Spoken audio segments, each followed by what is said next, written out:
like this is video 5 up in Penrhys, and we're coming down on another feature found thanks to the Archaeology Cymru Rhondda group. And oh, there it is. We've got a hole at, now the one that we've just visited in video 4, I've identified as a cairn, sort of, it's probably late Neolithic, Bronze Age. And this is rather interesting. Look at this.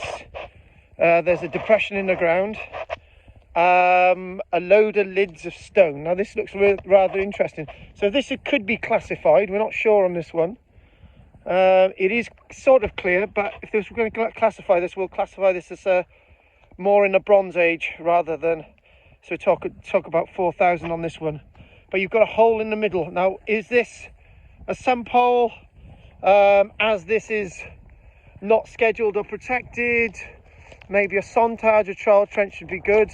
And the snow is coming down. So again, look at this ridge. You can't really, it's sort of hidden here, which is rather interesting. Now these monuments, if it goes into the tradition, like to be seen from a distance, but not up close, and then when you're on them you can see them. So anyway, karl-james, Langford, Archaeology Cymru, video 5, and now we're going to see some monuments that are scheduled.